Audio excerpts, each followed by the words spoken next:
Hi, my name is Chelsea, and welcome to Collective Self, an intentional community where you are always welcome. I'm so happy to see you today. Today, I'm coming to you from the library. But I wanted to give you a message about how you can really make space for yourself and hold yourself and validate your feelings when you are feeling upset, and this is not to say we're getting caught in our feeling, but really honoring our feelings, honoring that inner child that may be having an emotional response that might seem like it's unnecessary.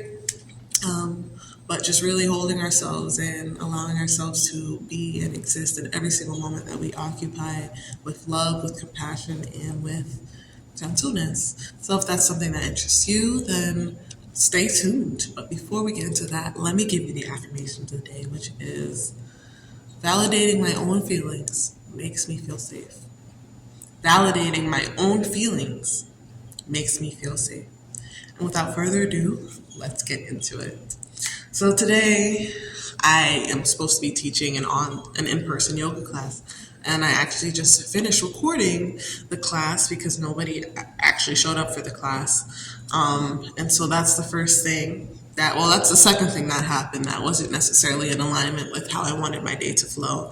The first thing is that I wanted to wear this beautiful navy, light blue shirt that I just got.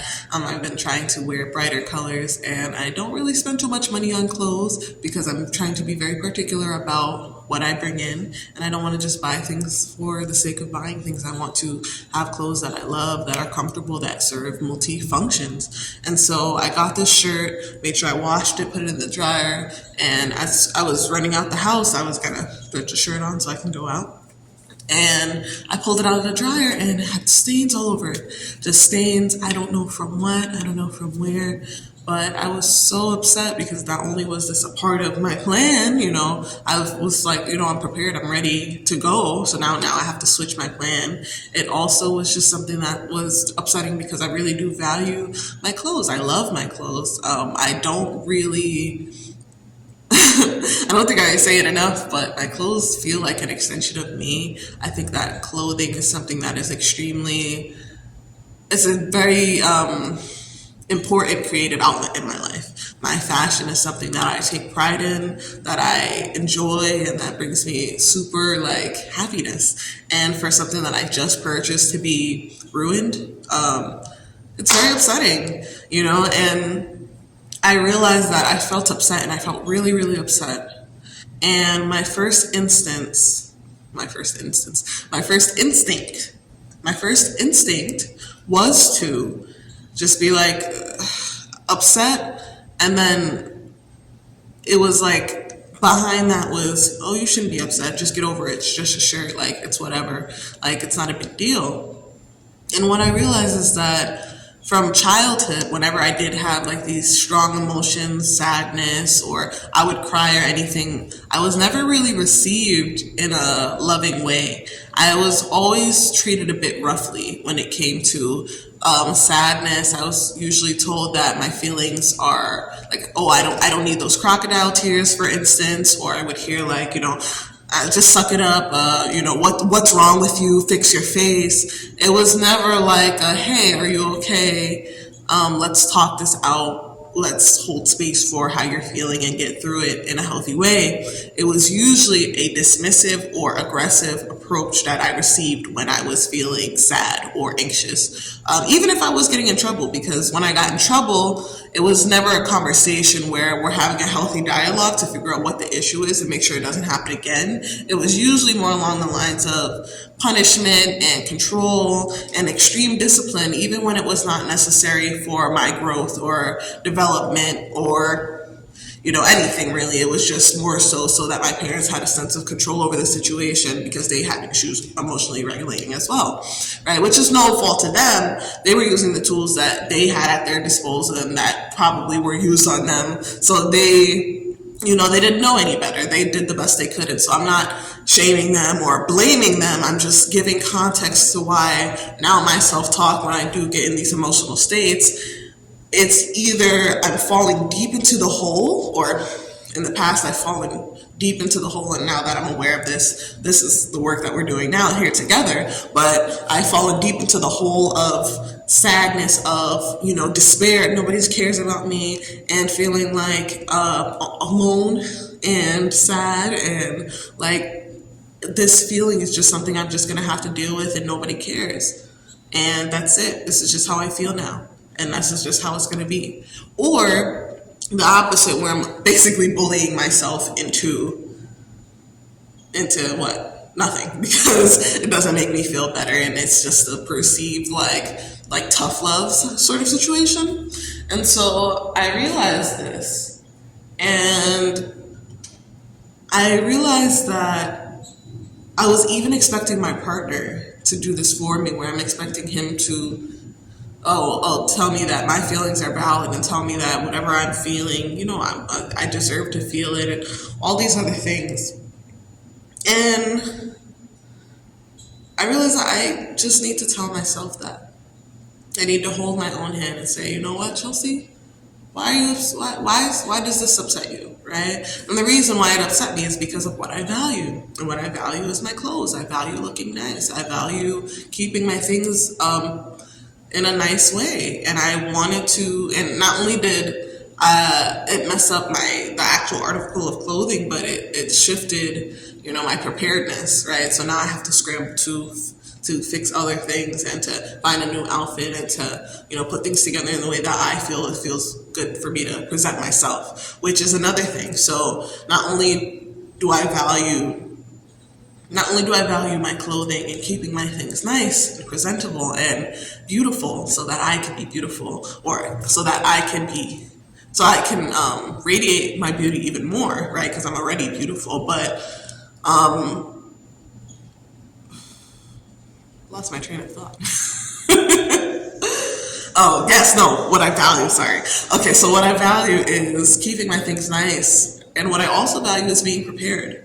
Right? So what do I need to do next time? Next time I need to make sure that I'm not washing my clothes and drying my clothes at the same time as I need to go out the door, so that if anything does happen, I'm prepared. And I don't need to worry about scrambling to find a new outfit to wear before I'm going out of the door, right? So that's the first thing that it taught me. And the second thing that it taught me is that I need to be more aware of how I'm managing my clothes. How you manage your kingdom, as I always say, it matters, because the love that you put into your things is the love that you will receive back to them. Like, I know how how people say, when you have a clean house, your mind is clear and the energy feels different. The energy doesn't just feel different because the house is clean necessarily. The energy feels different because you can feel the love and the care that was put into those things. It doesn't matter. Like, for example, right?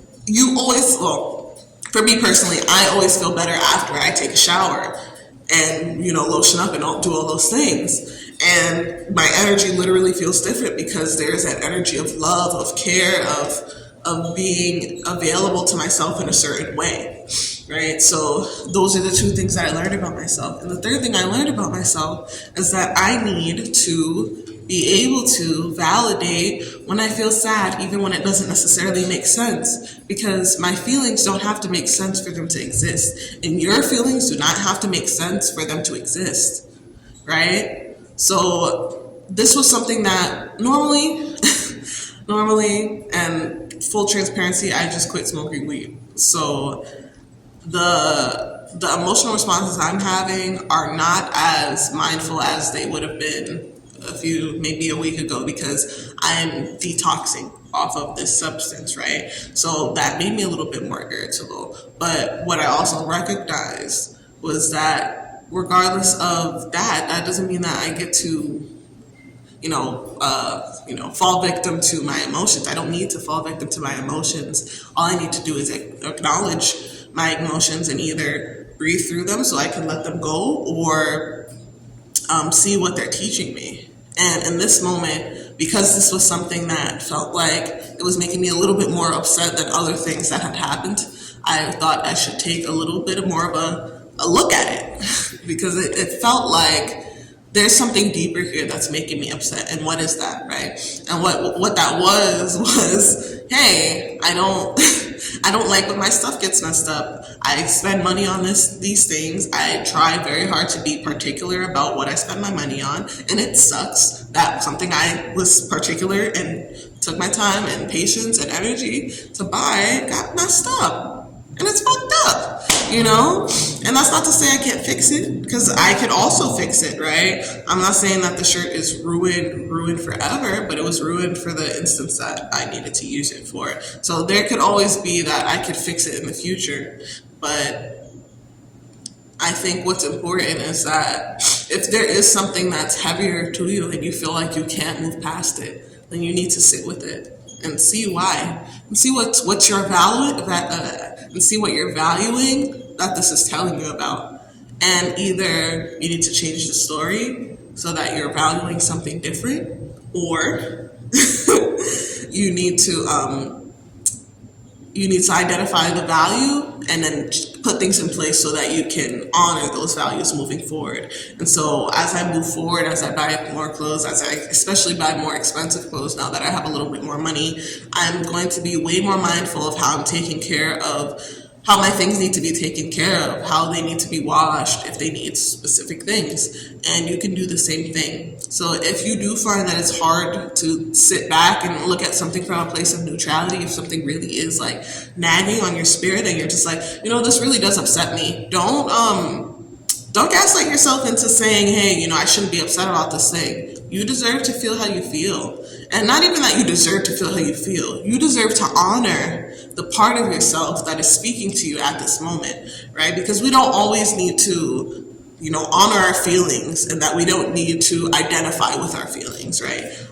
There's certain feelings we can just feel and let go, just like there's certain situations we can experience and let go. And then there's certain situations that we experience and identify with. But the important thing is that we're not belittling ourselves and making ourselves feel smaller and making ourselves feel bad for what is human, for what is natural, and for what our inner child needs, really. Because when I was feeling that sadness, it wasn't adult Chelsea who was so mindful. That was inner child Chelsea. Like my stuff got ruined and I'm sad, and that little girl, she needed me at that moment, and I wasn't there for her until I could recognize her, and I could recognize how I was showing up for her. And so I just invite you, if you find that you are moving in a space and you are like, I should really just let this go, I need to let this go, but you can't, take a look at it, right? Shine the light of love on it. Your awareness literally is the light of love, because your awareness is God, it's I am, I am. And when you're able to shine that light, that deep love,